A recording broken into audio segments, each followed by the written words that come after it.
आप सभी को मेरी राम राम। हरिभूमि न्यूज बुलेटिन में आपका स्वागत है। आज की वीडियो में हम सबसे पहले बात करते हैं हरियाणा में औद्योगिक विकास व रोजगार की।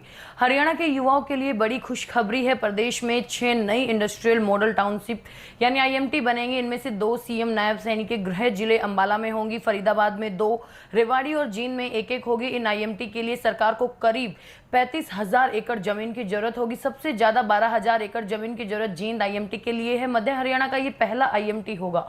बरसों से पिछड़ेपन का टैग झेल रहे जींद जिले में इस आईएमटी के आने से विकास की उम्मीद बढ़ गई। वहीं पूर्व में किसानों के विरोध को देखते हुए प्रदेश सरकार जबरदस्ती अधिग्रहण करने की बजाय भूमि मालिकों की मर्जी से जमीन लेगी। जमीन बेचने के इच्छुक किसान खुद हरियाणा राज्य औद्योगिक विकास निगम HSIIDC के ई भूमि पोर्टल पर पेशकश कर सकते हैं। इसके लिए 31 अगस्त तक आवेदन होंगे। इसमें किसान मर्जी के रेट भी मांग सकते हैं। हालांकि उस इलाके के कलेक्टर रेट और बाजार कीमत के हिसाब से सरकारी अफसर बातचीत के जरिए मोलभाव करेंगे। बता दें कि हरियाणा में अभी 7 आईएमटी विकसित या विकासशील स्थिति में है। नए 6 आईएमटी बनने से प्रत्यक्ष व अप्रत्यक्ष रूप से लाखों रोजगार सर्जित होंगे। अब खबर हरियाणवी सिंगर मासूम शर्मा के बारे में।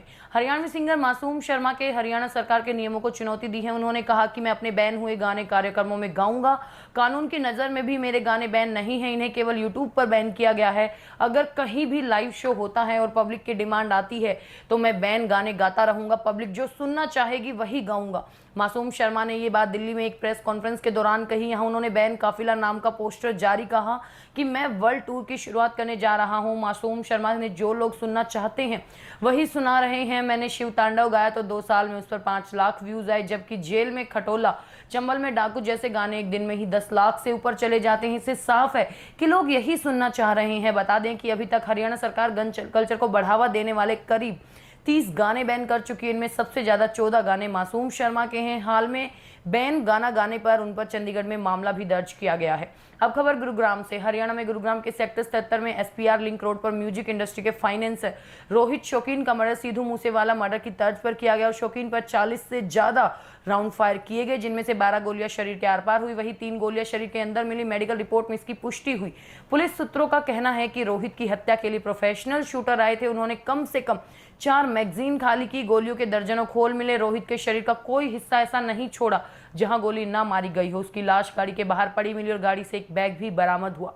अब खबर हरियाणा के सीएम की। हरियाणा के मुख्यमंत्री नायब सिंह सैनी ने दिल्ली दौरे के दूसरे दिन प्रधानमंत्री नरेंद्र मोदी और बीजेपी के राष्ट्रीय अध्यक्ष JP नड्डा से मुलाकात की। पीएम से हुई मुलाकात में सीएम सैनी ने हरियाणा विधानसभा चुनाव में किए गए वादों, लाडो लक्ष्मी योजना और CT एग्जाम जैसी योजनाओं पर विस्तार से जानकारी दी। प्रधानमंत्री मोदी ने प्रदेश की योजनाओं की प्रगति पर फीडबैक लिया। इसके बाद सीएम सैनी ने JP नड्डा से पार्टी संगठन को लेकर बातचीत की और प्रदेश के संगठन की गतिविधियों की जानकारी साझा की। अब खबर करनाल से। हरियाणा के करनाल जिले में मंगलवार देर शाम वार्ड 8 में खुले छोड़े गए पिटबुल डॉग ने गली में मौजूद 12 वर्षीय बच्ची पर हमला कर दिया। कुत्ते ने पहले बच्चे की टांग पकड़ी और फिर सिर को इस तरह नोच डाला कि हड्डियों तक बाहर निकलने लगी। और यही नहीं, कुत्ते ने आसपास के गुजरने वाले लोगों को भी अपना शिकार बनाया और 3 लोगों को घायल किया। कुत्ते ने बाइक पर सवार व्यक्ति पर भी हमला कर जख्मी कर दिया और किसी तरह लोगों ने ईंट पत्थर मारकर कुत्ते को भगाया। घायल बच्चे को 2 अस्पतालों में इलाज नहीं मिला। आखिर में कल्पना चावला मेडिकल कॉलेज में उसे भर्ती किया गया। पुलिस मामले की अभी जांच कर रही है। अब एक और बड़ी खबर करनाल से। करनाल के असंध थाने में तैनात महिला हेड कांस्टेबल को 5,000 रुपए रिश्वत लेते हुए ACB की टीम ने पकड़ा। झूठे केस से बचाने के नाम पर यह रिश्वत मांगी गई। जांच में सामने आया कि पहले भी महिला कांस्टेबल नीलम ने राजीनामे के नाम पर 10,000 रुपए लिए थे। अब दोबारा शिकायत न दर्ज करने के लिए पीड़ित से 5,000 रुपए की डिमांड की गई। शिकायत पर ACB ने पाउडर लगे नोट दिए और थाने के बाहर ट्रैप लगाकर गिरफ्तारी की। ACB ने आरोपी पुलिसकर्मी के खिलाफ मामला दर्ज कर जांच शुरू कर दी है। हरियाणा की ऐसी ही मुख्य खबरों से जुड़े रहने के लिए हमारे चैनल पर बने रहिए। वीडियो अगर पसंद आया हो तो उसे लाइक करें, शेयर करें, सब्सक्राइब करें। खबर को अगर विस्तार से जानना है तो हरिभूमि अखबार पढ़ें या फिर हरिभूमि वेबसाइट पर जाएं।